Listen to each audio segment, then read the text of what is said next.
چنان عمود آهن و بالا برد عمد الحدید. محفل السلام علیکم ورحمۃ اللہ. الحمد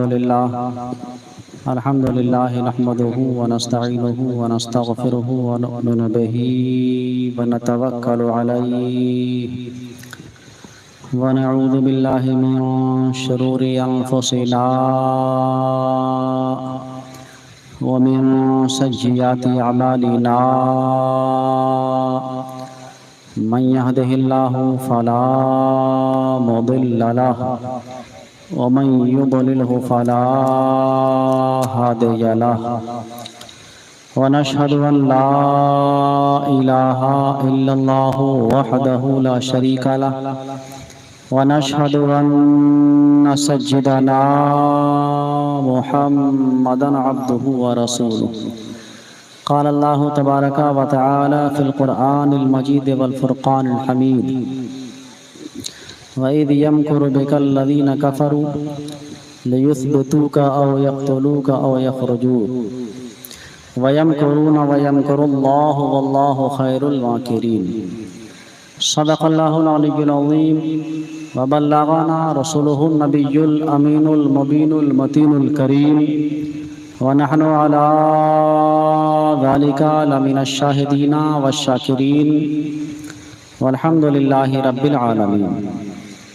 آئیے ہم اور آپ عقیدت و محبت کے ساتھ اپنے پیارے آقا دونوں جہان کے داتا سرور کائنات فخر موجودات صلی اللہ تعالی علیہ وسلم کی بارگاہ بے کس پناہ میں درود و سلام کا نذرانہ پیش کرنے محبت سے پڑھنے اللہم صلی علی سیدنا و مولانا و ملجانا محمد وبارک وسلم صلاۃ و سلاما علیک یا رسول اللہ یا نبی اللہ یا حبیب اللہ.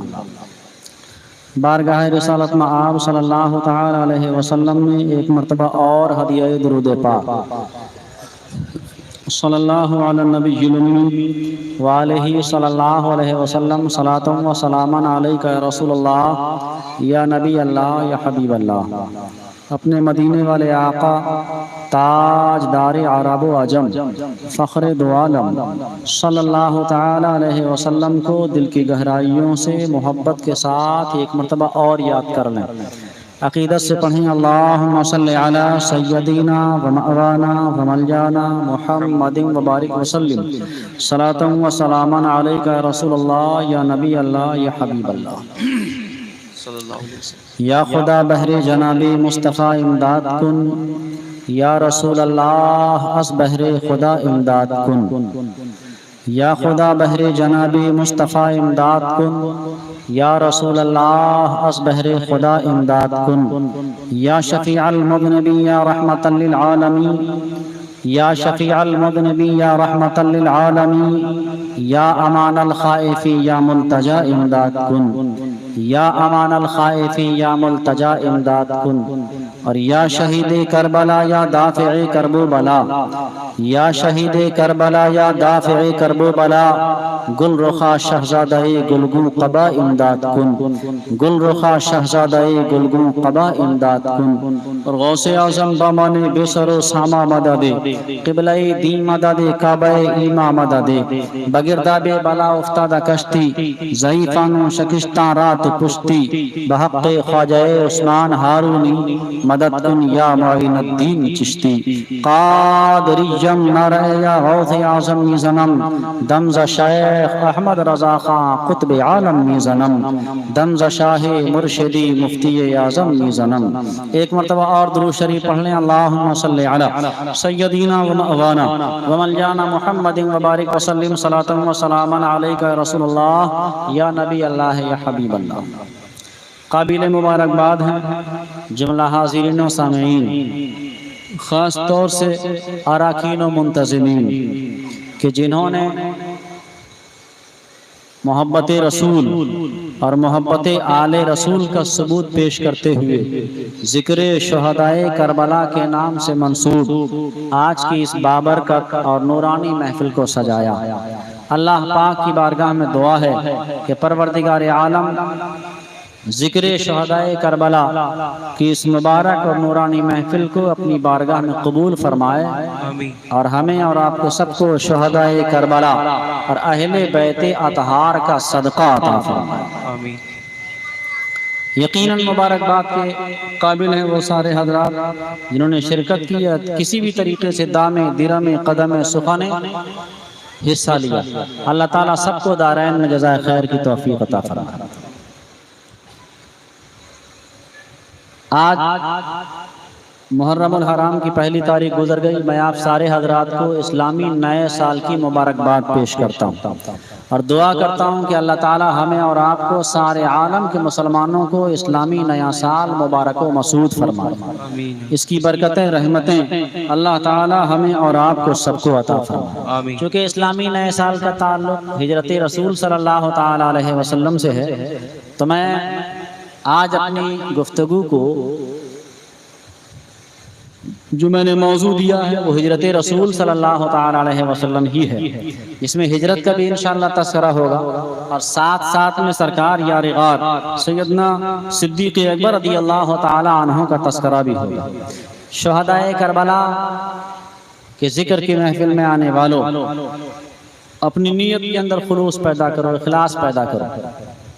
سب سے پہلے ہماری اور آپ کی ذمہ داری، ہم کوئی بھی نیک اور اچھا کام کریں تو ہماری نیت میں خلوص ہونا چاہیے، نیت ثواب کی ہونا چاہیے، نیت اللہ و رسول صلی اللہ علیہ وسلم کی رضا کی ہونا چاہیے۔ اس لیے کہ سرکار فرماتے ہیں انما الاعمال بالنیات، سارے اعمال کا دار و مدار نیتوں پہ ہے۔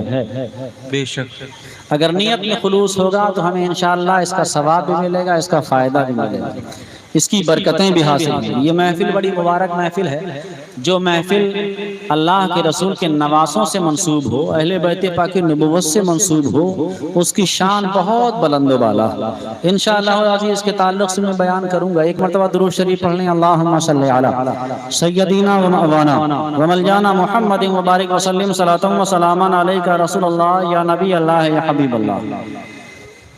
میں پہلے دو شعر سرکار امام علی مقام امام حسین رضی اللہ تعالیٰ عنہ کی شان میں منقبت کی عرض کرتا ہوں۔ ایک مرتبہ سارے لوگ محبت سے کہیں یا امام حسین، اور محبت سے کہیں یا امام حسین۔ شاعر لکھتا ہے کہ کونین میں بلند ہے رتبہ حسین کا، بے شک سبحان اللہ، کونین میں بلند ہے رتبہ حسین کا۔ کونین سمجھتے ہیں دونوں جہان، یہاں بھی اور وہاں بھی۔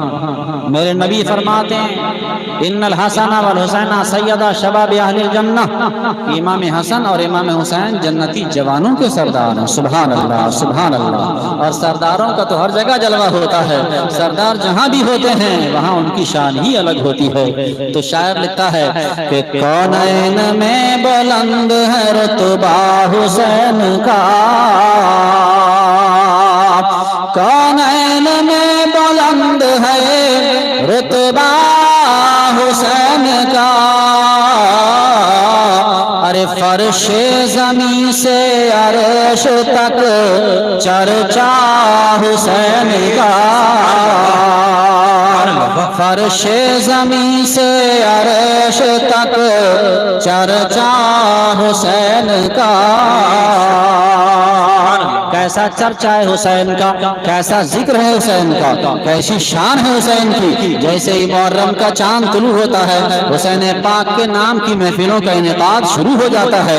گھر گھر میں حسین کا چرچا ہے، گلی گلی میں حسین کا چرچا ہے، قریہ قریہ میں حسین کا چرچا ہے، بستی بستی میں حسین کا چرچا ہے۔ کہیں حسین پاک کے نام پر قرآن خوانی کا اہتمام ہو رہا ہے، کہیں حسین پاک کے نام پر لنگر کا اہتمام ہو رہا ہے، کہیں حسین پاک کے نام پر نظر و نیاز کا اہتمام ہو رہا ہے، کہیں حسین پاک کے نام پر محفلوں کا انعقاد ہو رہا ہے۔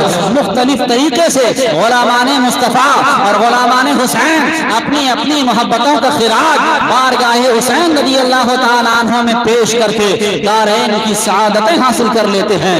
اسی لیے شاعر نے بڑی عقیدت سے کہا ہے کہ کونین میں بلند ہے رتبہ حسین کا، کونین میں بلند ہے رتبہ حسین کا، فرش زمین سے عرش تک چرچا حسین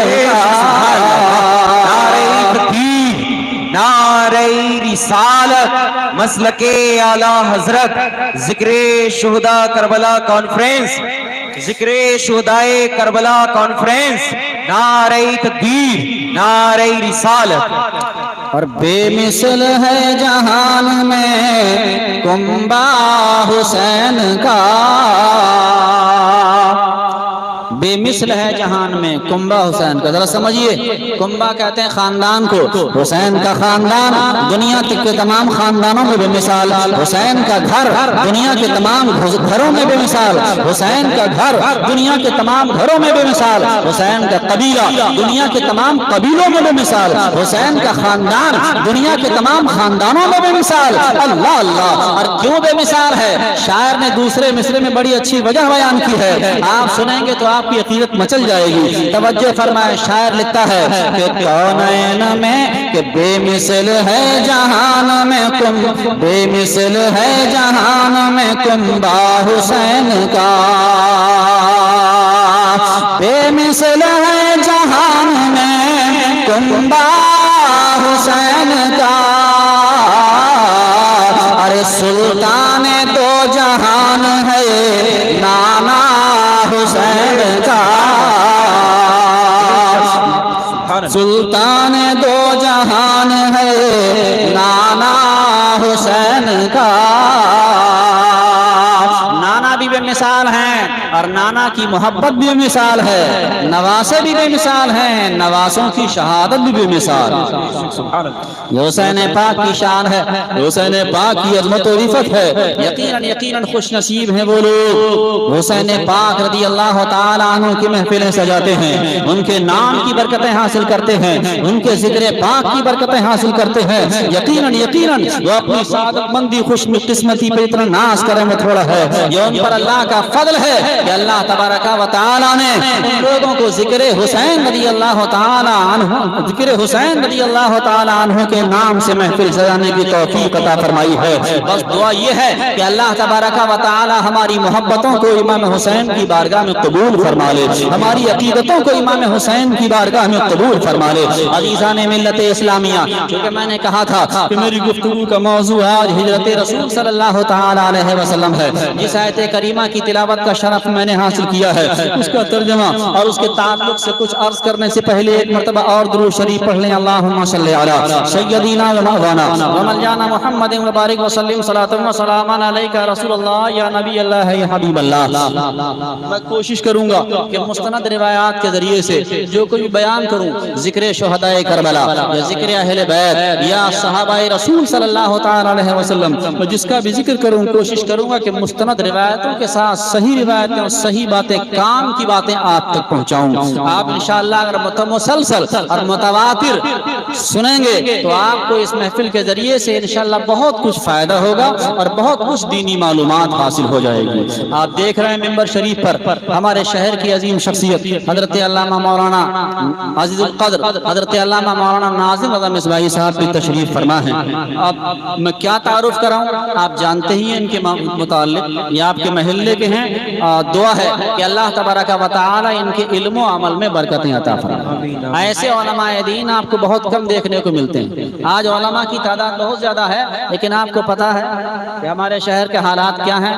میں اس پر تفصیلی گفتگو نہیں کروں گا، بس اتنا ہی کافی ہے، عقل مند کے لیے اشارہ کافی ہے۔ ہماری ذمہ داری ہے کہ ہم سمجھیں علماء کے درمیان میں کہ کون عالم دین ہمارے لیے مستند ہے اور ہمیں کس عالم دین سے رابطہ کرنا چاہیے، کس سے اپنے تعلق کو مضبوط بنانا چاہیے اور کس سے دینی استفادہ کرنا چاہیے۔ یہ مجھے تفصیل کے ساتھ بیان کرنے کی ضرورت نہیں، آپ بھی سمجھدار ہیں، دیکھتے ہیں سب کچھ۔ نیک پرہیزگار عالم دین آج کی دنیا میں دیکھنے کو نہیں ملتے، علماء کی تو بھرمار ہے۔ اور آپ دیکھیے آج کل فوٹو کھچانے والوں کی تعداد بہت زیادہ۔ اللہ اپنی امان میں رکھے اور ہمیں اور آپ کو سب کو شریعت مطہرہ کے احکام پر مضبوطی کے ساتھ عمل کرنے کی توفیق عطا فرمائے۔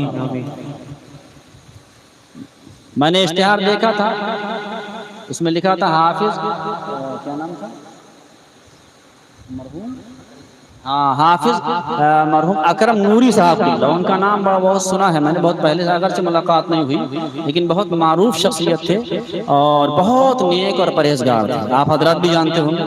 اللہ تبارک و تعالی ان کے درجات میں بلندیاں فرمائے اور جنت الفردوس میں ان کو اعلیٰ مقام عطا فرمائے۔ اسی پریوار، اسی خاندان اور اسی گھر سے تعلق رکھتے ہیں مولانا ناظم مصباحی صاحب۔ ماشاءاللہ یہ پریوار بھی مجھے بڑی محبت ہوتی ہے دیکھ کر کے ایسے لوگوں کو کہ جو دیندار ہوتے ہیں اور شریف تینت ہوتے ہیں، اور ایسے لوگ آج کل بہت کم ہوتے ہیں۔ تو ہماری اور آپ کی سب کی ذمہ داری ہے کہ ہم اچھے اور برے کی پہچان کریں اور اچھے علماء سے اپنا رابطہ مضبوط کریں، ان سے استفادہ کریں۔ یہ تو عالم دین ہے، ایک نیک متقی پرہیزگار کے متعلق لکھا ہے اعلیٰ حضرت نے غالباً الملفوظ شریف میں کہ جس محلے جس بستی میں نیک پرہیزگار آدمی رہتا ہو تو اللہ تعالیٰ اس کی برکت سے اس کے آگے پیچھے دائیں بائیں کے 100 گھروں میں رحمتیں نازل فرماتا ہے۔ سبحان اللہ۔ ایک نیک آدمی، اگر یہ نیک آدمی کی بات ہے، میں عالم کی بات نہیں کر رہا، عالم اور نیک ہو تو سونے پہ سہاگا، اس کی برکت کیا پوچھنا۔ یعنی اگر نیک پرہیزگار نمازی انسان کہیں رہتا ہو تو اللہ تعالیٰ اس کی نیکیوں، اس کی پرہیزگاری کی وجہ سے اس کے آگے پیچھے دائیں بائیں کے 100 گھروں میں رحمتیں اور برکتیں نازل فرماتا ہے۔ تو ہمیں چاہیے کہ ہم دینداروں کی قدر کریں، خود دیندار بنیں، خود نمازی بنیں، خود پرہیزگار بنیں، خود دیندار بنیں، اور جو دیندار ہوں ان کی ہم قدر کریں، ان کا ادب و احترام کریں، ان سے برکتیں حاصل کرنے کی کوشش کریں۔ تو اہل بیت پاک نبوت کی شان بہت عظیم ہے۔ ایک روایت میرے ذہن میں ہے، درود شریف پڑھیں میں آپ کو سناؤں۔ اللہم صلی علی سیدنا و مولانا و مولانا محمد وبارک وسلم صلاۃ و سلام علیک رسول اللہ یا نبی اللہ یا حبیب اللہ۔ میں اپنی طاقت کے اعتبار سے پوری کوشش کروں گا کہ اس تقریر کے ذریعے سے، اس 8 روزہ جشن شہدائے کربلا کے ذریعے سے دین کی زیادہ سے زیادہ باتیں آپ تک پہنچاؤں۔ میری کوشش یہی ہوگی۔ اب قسمت کی بات ہے کہ کتنی باتیں میرے ذہن میں آتی ہیں، میرے ذریعے کتنی باتیں پہنچتی ہیں۔ دعا ہے کہ اللہ تبارک و تعالی ہمیں اور آپ کو سب کو دینی خدمت کا سچا جذبہ عطا فرمائے۔ آمین آمین۔ جو زندگی بچی ہے اللہ تعالی دین متین کی خدمت میں گزارنے کی توفیق عطا فرمائے۔ آمین۔ حدیث رسول، میں مسلم شریف کی ایک حدیث عرض کر رہا ہوں۔ اہل بیت اور اہل بیت نبوت کی فضیلت کے تعلق سے بہت ساری احادیث کریمہ روایت اور حدیث کی کتابوں کے اندر موجود ہیں، پورے باب ہیں، بھری پڑی۔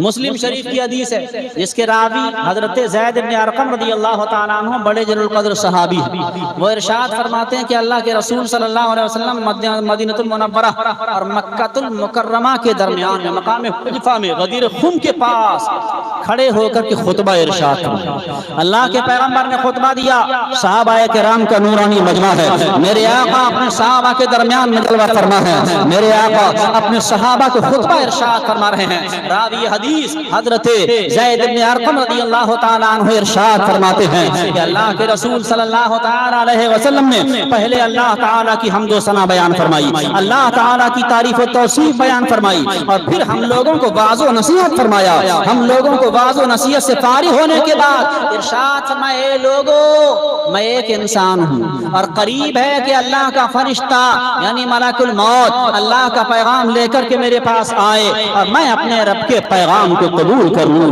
اللہ اللہ۔ اور پھر میرے آقا صلی اللہ تعالی علیہ وسلم نے ارشاد فرمایا، الا وانا تارک فیکم الثقلین، لیکن سنو میں تمہارے درمیان 2 گراں قدر اور بھاری چیزیں چھوڑ کے جا رہا ہوں۔ انا تارک فیکم الثقلین، میں تمہارے درمیان میں 2 گراں قدر بھاری چیزیں چھوڑ کر کے جا رہا ہوں۔ میرے آقا نے فرمایا، لوگو اے میرے صحابہ میں تمہارے درمیان میں 2 بھاری قیمتی چیزیں چھوڑ کے جا رہا ہوں۔ یہ قیمتی چیزیں کیا ہیں؟ یہ بھاری چیزیں کیا ہیں؟ سنو اپنے نبی کا فرمان، قربان جاؤ شان رسالت پہ۔ میرے آقا ارشاد فرماتے ہیں، اولہما کتاب اللہ، اے میرے صحابہ ان 2 گراں قدر اور بھاری قیمتی چیزوں میں سے ایک کتاب اللہ ہے، ایک قرآن پاک ہے. میں تمہارے درمیان اللہ کا کلام چھوڑ کے جا رہا ہوں. میں تمہارے درمیان اللہ کی مقدس کتاب چھوڑ کر کے جا رہا ہوں. اللہ کی مقدس کامل و اکمل کتاب چھوڑ کر کے جا رہا ہوں. ایسی کتاب، ایسی مبارک کتاب،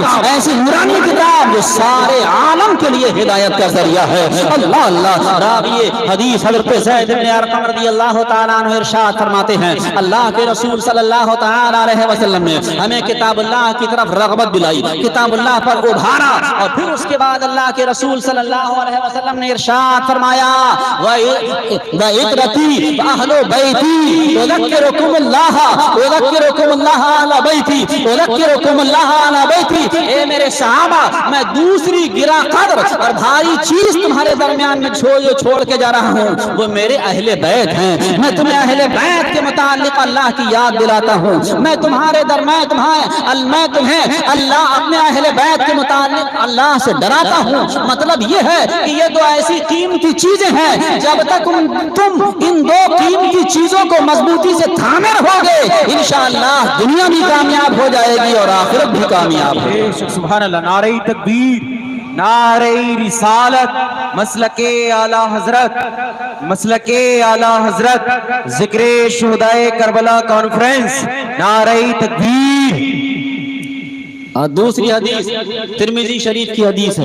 حضرت جابر رضی اللہ تعالیٰ عنہ اس حدیث کے راوی ہیں. حضرت جابر رضی اللہ تعالیٰ عنہ ارشاد فرماتے ہیں کہ اللہ کے پیغمبر دونوں عالم کے سرور صلی اللہ تعالیٰ علیہ وسلم نے، میں نے دیکھا کہ عرفات کے دن عرفہ کے میدان میں اللہ کے رسول صلی اللہ تعالیٰ علیہ وسلم اپنی مبارک اونٹنی پر سوار ہیں، خطبہ ارشاد فرما رہے ہیں. اللہ کے رسول نے ایک لمبا خطبہ دیا. میں نے اللہ کے نبی کو اپنے خطبے میں یہ ارشاد فرماتے ہوئے سنا. میرے آقا ارشاد فرما رہے تھے یا ایھا الناس انی ترکت فیکم ما ان اخذتم بہ لن تضلوا. میرے آقا نے ارشاد میں لوگوں، میں تمہارے درمیان میں ایسی چیز چھوڑ کر کے جا رہا ہوں، ایسی چیز چھوڑ کر کے جا رہا ہوں کہ اگر تم اسے مضبوطی سے پکڑ لو تو تم میرے بعد گمراہ نہیں ہوگے، گمراہی سے بچ جاؤ گے. اللہ اللہ. عزیزان ملت اسلامیہ، میرے آقا صاحب ارشاد فرما رہے ہیں انی ترکت فیکم ما ان تم بہی لن تضلوا. کتاب اللہ ہے،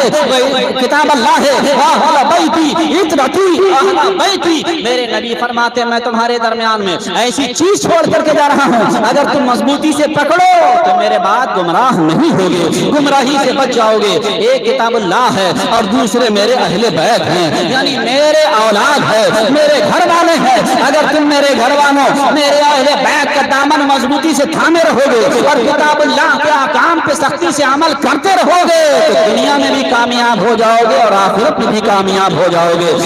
ہماری اور آپ کی ذمہ داری ہے کتاب اللہ کے احکام پہ عمل کریں اور اہل بیت سے سچی محبت کریں، نبی کے گھر والوں سے سچی محبت کریں، نبی کے گھر والوں سے سچی عقیدت رکھیں. خوش نصیب ہیں آپ کہ آپ نے نبی کے گھر والوں سے محبت کے نام پہ، ذکر شہدائے کربلا کے نام سے آج کی اس مبارک محفل کو سجا کر کے اور اپنی شرکت کی سعادت حاصل کر کے حسین پاک کی محبت کا ثبوت پیش فرما رہے ہیں، اہل بیت پاک نبوت کا ثبوت پیش فرما رہے ہیں. اللہ کی بارگاہ میں دعا ہے اللہ تعالیٰ اس محبت کو قائم رکھے اور اسی محبت پر اللہ تعالیٰ ہمیں اور آپ کو موت عطا فرمائے. آمین. محبت رسول میں اللہ تبارک و تعالیٰ اور محبت آل رسول میں اللہ تعالیٰ ہمیں اور آپ کو جینے اور مرنے کی توفیق عطا فرمائے.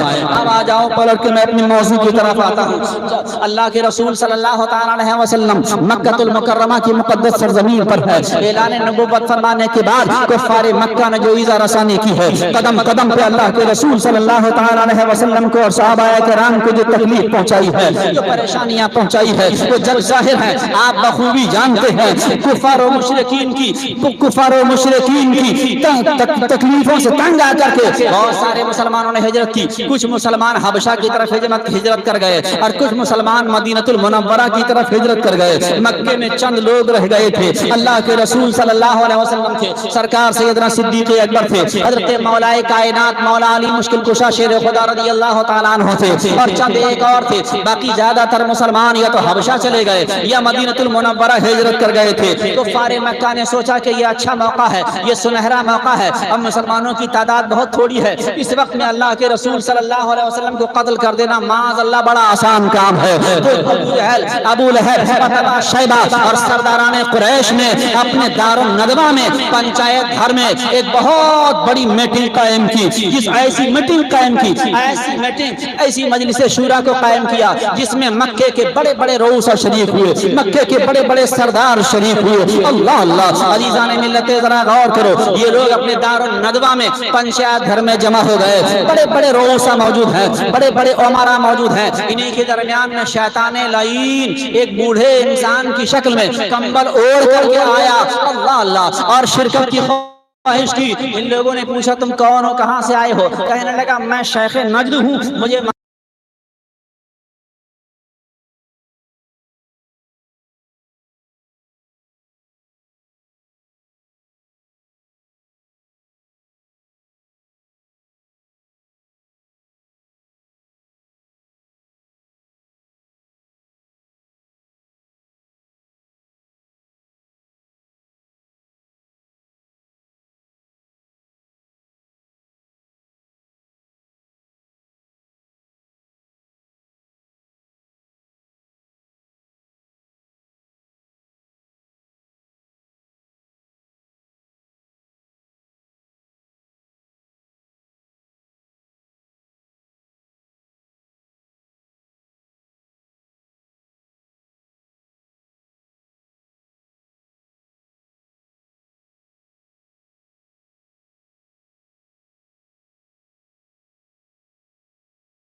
دیتے ہو جس میں ہماری تباہی و بربادی ہے؟ کیا تمہیں نہیں معلوم کہ ان کی زبان میں کیسی شیرینی ہے، ان کی زبان میں کیسی چاشنی ہے، ان کی زبان میں کیسی مٹھاس ہے؟ اگر تم نے شہر بدر کر دیا تو وہ مکے کے اطراف میں گھوم گھوم کے تمام قبائل عرب کو اپنا گرویدہ بنا لیں گے اور ایک لشکر جرار تیار کر کے تمہارے اوپر حملہ کریں گے، اور پھر تمہیں علاوہ ذلت و رسوائی کی اور کوئی صورت نظر نہ آئے گی۔ اللہ اللہ عزیزان ملت اسلامیہ ذرا دیکھو کیسے کیسے مہلک مشورے دیے جا رہے ہیں، کیسے کیسے خطرناک مشورے اللہ کے رسول صلی اللہ علیہ وسلم کے متعلق پیش کیے جا رہے ہیں۔ سب سے آخر میں ابو جہل لعین بولا، اے لوگو بھائیو، میرے دماغ میں ایک بہت اچھی تدبیر آئی ہے، ایسی تدبیر سوجھی ہے کہ اب تک کسی کے دماغ میں نہیں آئی۔ سب لوگ متوجہ ہو گئے، بتاؤ تمہارے دماغ میں کون سی تدبیر ہے؟ شیطان لعین بولا کہیے آپ کے دماغ میں کیا تدبیر آئی ہے؟ اللہ اللہ، اب ذرا دل پہ ہاتھ رکھو۔ یہ ابو جہل لعین بولا میرے دماغ میں تجویز جو آئی ہے وہ یہ ہے کہ ہر قبیلے سے ایک جوان کا انتخاب کر لیا جائے، اس طریقے سے بہت سارے جوان ہمیں مل جائیں گے، یہ سارے جوان یک بارگی میں مل کر کے ایک ساتھ حملہ کر کے انہیں قتل کر دیں۔ اس طریقے سے اور اس تدبیر سے قتل کرنے کا فائدہ یہ ہوگا کہ قتل کا الزام سارے قبیلوں کے اوپر ہوگا۔ اب محمد رسول اللہ صلی اللہ علیہ وسلم کے خاندان والے بنو ہاشم سارے قبیلوں سے مقابلہ کرنے کی طاقت نہیں رکھتے ہیں، آخر کار وہ خون بہا لینے پر راضی ہو جائیں گے اور سارے قبیلے کے لوگ مل کر کے آسانی کے ساتھ خون بہا ادا کر دیں گے۔ اللہ اللہ، شیطان لعین نے جب یہ تدبیر سنی تو خوشی سے اچھل پڑا، کہنے لگا بس بس بس، اب کسی کو مشورہ دینے کی ضرورت نہیں ہے، یہ بہت اچھی تدبیر ہے، بس اسی پر عمل ہونا چاہیے، اس سے اچھی کوئی تدبیر نہیں ہے، اب کسی کا مشورہ نہیں سنا جائے گا۔ عزیزان ملت اسلامیہ، متفقہ طور پر یہ خونی تجویز پاس کر دی گئی، اللہ کے رسول صلی اللہ علیہ وسلم کے تعلق سے یہ خونی تجویز پاس کر کے یہ سارے لوگ یہ خونی عزم لے کر کے اس میٹنگ سے رخصت ہو جاتے ہیں۔ اللہ اللہ، ذرا غور کرو، یہ وہ واقعہ ہے جس کا ذکر اللہ تبارک و تعالی نے قرآن پاک میں فرمایا۔ میں نے وہی آیت کریمہ خطبہ کے بعد پڑھی ہے، اللہ قرآن میں فرماتا وَإِذْ يَمْكُرُ بِكَ الَّذِينَ كَفَرُوا لِيُثْبِتُوكَ أَوْ يَقْتُلُوكَ أَوْ يُخْرِجُوكَ۔ اے پیارے حبیب، جب کفار مکہ آپ کے خلاف سازشیں رکھ رہے تھے، کوئی کہہ رہا تھا کہ انہیں قید کر دیا جائے، کوئی کہہ رہا تھا تھا انہیں شہر بدر کر دیا جائے، کوئی کہہ رہا تھا انہیں قتل کر دیا جائے. وَيَمْكُرُونَ وَيَمْكُرُ اللَّهُ وَاللَّهُ خَيْرُ الْمَاكِرِينَ. وہ اپنی تدبیریں کر رہے تھے اور اللہ اپنی خفیہ تدبیر فرما رہا تھا، اور اللہ کی خفیہ تدبیر ان سب کی خفیہ تدبیر سے بہتر ہے. اللہ اللہ اللہ. یہ خونی تجویز پاس کر کے جب یہ مجمع منتشر ہوا، اللہ پاک نے فوراً جبریل امین کو حکم دیا، جاؤ میرے حبیب کو ہجرت کا حکم سنا دو. اللہ اللہ. وہی لے کر کے حضرت جبریل امین حاضر ہو گئے. عرض کیا یا رسول اللہ آپ کے متعلق یہ خونی تجویز پاس کر لی گئی ہے، اس لیے اللہ کا حکم ہے کہ آج رات کو آپ اپنے بستر پہ نہ سوئیں بلکہ ہجرت کر کے مکہ المکرمہ سے مدینہ شریف چلے جائیں. دوپہر کا وقت تھا. اللہ کے پیغمبر دونوں عالم کے سرور صلی اللہ تعالی علیہ وسلم سیدھے یار غار سیدنا سرکار صدیق اکبر کے در دولت پر پہنچتے ہیں. اللہ اللہ. یہ ایسے وقت میں اللہ کے رسول تشریف لائے، اس سے پہلے کبھی بھی اس وقت میں اللہ کے رسول تشریف نہ لائے تھے. حضرت صدیق اکبر حیرت میں ہیں، آپ کے گھر والے حیرت میں ہیں. یہ وہ مقدس گھر ہے جس میں اللہ کے رسول ایک بار نہیں بلکہ ہر روز 2 مرتبہ تشریف لاتے تھے. صبح بھی تشریف لاتے ہیں، شام کو بھی تشریف لاتے ہیں. صدیق اکبر کا کیا شانہ، وہ مقدس کا شانہ ہے جسے یہ شرف حاصل ہے کہ پیغمبر اسلام دن میں 2 مرتبہ اس گھر میں تشریف لاتے تھے. اللہ اللہ. لیکن آج اچانک دوپہر کے وقت اللہ کے رسول تشریف لائے ہیں، سب گھر والے حیرت میں ہیں. آقا علیہ السلام نے فرمایا صدیق اکبر سارے گھر والوں کو علیحدہ کر دو، کچھ مشورہ کرنا ہے. کہا فدا کا ابی و امی یا رسول اللہ، میرے سرکار میرے ماں باپ آپ پہ قربان ہو جائے. حضور خیریت تو ہے، اس گھر میں آپ کے گھر والوں کے علاوہ کوئی نہیں ہے. یا رسول اللہ صلی اللہ علیہ وسلم، میرے آقا نے ارشاد فرمایا یار غار صدیق اکبر مجھے ہجرت کا حکم مل چکا ہے، ہجرت کے متعلق حکم نازل ہو چکا ہے. صدیق اکبر عرض کرتے ہیں سرکار کیا میری بھی شرکت ہوگی؟ حضور کیا مجھے بھی اجازت ملے گی ساتھ رہنے کی؟ اللہ کے رسول صلی اللہ علیہ وسلم ارشاد فرماتے ہاں. صدیق اکبر کی خوشیوں کے انتہا نہ رہی. حضرت صدیق اکبر رضی اللہ تعالیٰ عنہ نے ہجرت کے لیے 2 موٹی تازی اونٹنیاں 4 مہینے سے ببول کے پتے کھلا کھلا کے پرورش کی تھی. عرض کیا حضور ایک کو آپ پسند فرما لیجئے اور ایک میں استعمال کر لیتا ہوں. اللہ کے رسول صلی اللہ علیہ وسلم نے ارشاد فرمایا ہاں میں لوں گا تو لیکن اجرت کے ساتھ لوں گا، قیمت ادا کر کے لوں گا. حضرت صدیق اکبر نے بہت منع فرمایا، بہت اصرار فرمایا، لیکن بادل نہ خواستہ آپ کو اس کی قیمت لینا پڑی. اب ہجرت کی تیاریاں کی جا رہی ہیں. سرکار صدیق اکبر رضی اللہ تعالیٰ عنہ کے گھر میں سفر کی تیاریاں زور و شور سے چل رہی ہیں. حضرت صدیق اکبر رضی اللہ تعالیٰ عنہ کی بیٹی حضرت اسماء رضی اللہ تعالیٰ عنہ، حضرت عائشہ صدیقہ رضی اللہ تعالیٰ عنہ سے عمر میں بڑی ہیں، وہ سمجھدار اور ہوشیار ہیں. انہوں نے کھانا تیار کیا، ایک توشے دان میں کھانا رکھا، مشک میں پانی رکھا، اپنے کمر کے پٹکے کو پھاڑا، اس کے 2 ٹکڑے فرمائے. ایک ٹکڑے سے آپ نے توشہ دان کا منہ باندھا، دوسرے سے آپ نے مشک کا منہ باندھا. اس عظیم خدمت کی وجہ سے، اس عظیم خدمت کی وجہ سے آپ کو ذات النطاقین کا عظیم شرف اور عظیم خطاب عطا فرمایا گیا، عظیم خطاب عظیم لقب عطا فرمایا گیا. آپ ذات النطاقین کے نطاقتین کے نام سے یاد کی جاتی ہے. یہ عظیم شرف ہے، یہ وہ عظیم لقب ہے کہ قیامت تک امت مصطفیٰ آپ کو اس لقب سے یاد کرتی رہے گی. اور ہجرت رسول صلی اللہ تعالی علیہ وسلم کی تیاری دل و دماغ کو معطر و مطہر کرتی رہے گی. اللہ اللہ. عزیزان ملت اسلامیہ، اللہ کے رسول صلی اللہ علیہ وسلم اپنے کاشانہ نبوت میں پہنچتے ہیں. ادھر جیسے ہی تھوڑا سا اندھیرا ہوا، کفار مکہ نے ننگی تلواریں لے کر کے اللہ کے رسول صلی اللہ علیہ وسلم کے گھر کو اپنے منصوبے کے تحت گھیر لیا ہے. اللہ اللہ. آپ کے گھر میں مولا کائنات ہیں حضرت مولا علی رضی اللہ تعالیٰ عنہ کو اللہ کے رسول صلی اللہ علیہ وسلم ارشاد فرماتے اے علی آج تم میرے بستر پہ سبز رنگ کی چادر اوڑھ کر کے سو جاؤ. صبح کو اٹھنا، امانت والوں کو ان کی امانت واپس کر کے تم بھی مدینے چلے آنا. اللہ اللہ. مکے کے لوگ، مکے کے کفار و مشرکین اگرچہ ہمارے نبی کے بدترین دشمن تھے لیکن انہیں اللہ کے رسول کی امانت و صداقت پر اتنا یقین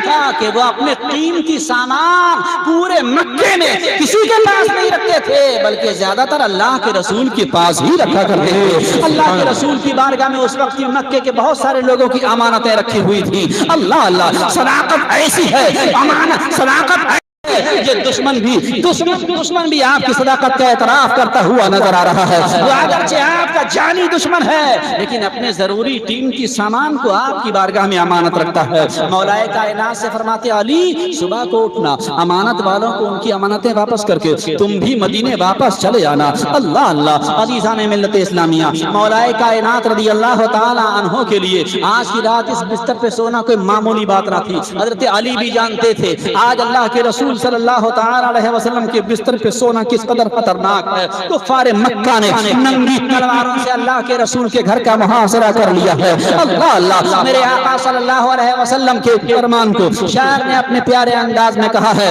کہ اٹھو دیکھو کہ تلواروں سے گھر محصور ہے میرا, اٹھو دیکھو کہ تلواروں سے گھر محصور ہے میرا, کہ میری قوم کو اب قتل ہی منظور ہے میرا, کہ میری قوم کو اب قتل ہی منظور ہے میرا.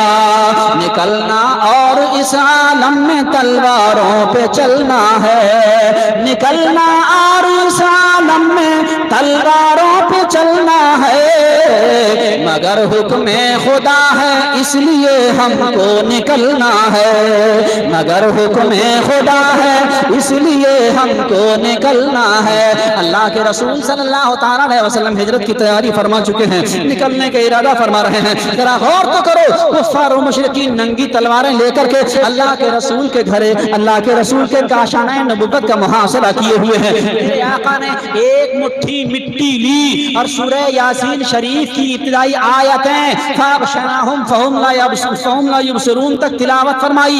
یہ چند آیتیں پڑھی, پڑھ کر کے دم کیا. اللہ کے رسول صلی اللہ علیہ وسلم سورہ یاسین شریف کی تلاوت کرتے ہوئے نکلے. اس شام سے نکلے, اس شام سے نکلے, اس شام سے نکلے کہ اپنے دشمنوں کے سروں کے اوپر مٹی ڈالتے ہوئے گزر رہے ہیں, اپنے دشمنوں کے سروں کو خاک آلود کرتے ہوئے گزر رہے ہیں, اپنے دشمنوں کے سروں کو مٹی میں ملاتے ہوئے گزر رہے ہیں. اللہ اللہ. اسی لیے کہنے والے نے کہا, اسی کہنے والے نے بڑے پیارے انداز میں کہا کہ وہ نکلا تو کس شام سے نکلا. اللہ کے رسول صلی اللہ تعالی علیہ وسلم کے متعلق فرمایا کہ وہ ڈراتا ہوا وحدت کا دم بھرتا ہوا نکلا, وہ ڈراتا ہوا وحدت کا دم بھرتا ہوا نکلا, اور تلاوت سورہ یاسین کی کرتا ہوا نکلا. تلاوت سورہ نعرہ رسالت, نعرہ رسالت. ذکر شہدائے کربلا کانفرنس, ذکر شہدائے کربلا کانفرنس, مسلک اعلی حضرت. نعرہ تکبیر. میرے آقا نے سورہ یاسین شریف کی چند آیتیں پڑھی, فَأَغْشَيْنَاهُمْ فَهُمْ لَا يُبْصِرُونَ تک میرے آقا نے تلاوت فرمایا. اور تلاوت فرما کے اللہ کے پیغمبر اس شام سے نکل رہے ہیں, اس شام سے نکل رہے ہیں کہ اپنے دشمنوں کو ذلیل فرماتے ہوئے نکل رہے ہیں, دشمنوں کے سروں پہ خاک ڈالتے ہوئے نکل رہے ہیں, دشمنوں کے سروں کو خاک آلود فرماتے ہوئے گزر رہے ہیں. میرے آقا نکلے, اس شام سے نکلے, اس شام سے نکلے کہ آپ کو دیکھنا تو بہت دور کی بات, کسی دشمن کو میرے نبی کے نکلنے کا احساس تک نہ ہوا. میرے آقا ایسے نکل گئے, کسی نے دیکھنا تو بہت دور کی بات, کسی دشمن کو آپ کے نکلنے کا احساس تک نہ ہوا.